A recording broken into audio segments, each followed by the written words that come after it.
मम नाम क्रीश मम नाम हितेश। केशव अस्ति कश्चित् परिणाम भवतः दुष्कार्यस्य न कोऽपि परिणामः दुर्योधन युष्माकं गुणमपि दातुं न इच्छति। तर्हि अधुना किं कर्तव्यम्? अधुना घोरयुद्धम् आवश्यकम्, अतः युद्धं सर्वे भ्रातरः युद्धं कृतं निश्चयः भवन्तु। केशव अहं ज्ञातुम् इच्छामि यतः कैः सह मया युद्धम्, अतः भवान् मम रथं सेनयोः मध्ये स्थापयतु। अर्जुन पश्य, अते महारथाः ते त्वया सह युद्धम् इच्छन्ति, ते सर्वेतां प्रहर्तुम् उद्यताः। एषः मम गुरु द्रोणाचार्य, एषः मम पूज्य भीष्म पितामहः, एते सर्वे मम भ्रातरः स्वजनाः। किम् एते सह मया युद्धम्? नहि केशव, अहं युद्धं न इच्छामि। हे अर्जुन, इदं धर्म अधर्म युद्धम्, अतः त्वं शोचितुं न अर्हसि। माम् अनुसार युद्धाय च आसुरविचारस्य पराभवं कुरु।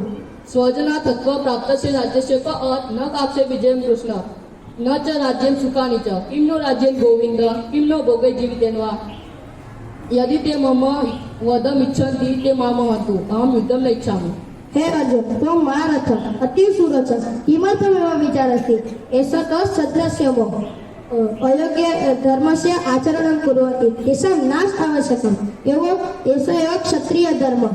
हतो वा प्राप्यसि राज्यस्य, जित्वा वा भोक्ष्यसि महीम्, तस्मित् पुष्टिर्तु युद्धाय कृतो निश्चयः। नष्टमोह स्मृतिर्लब्धवात् स्वतः प्रसादान् मया चित्तस्थितोऽस्मि। गत सन्देहः करिष्ये वचनं तव, करिष्ये वचनं तव, करिष्ये वचनं तव।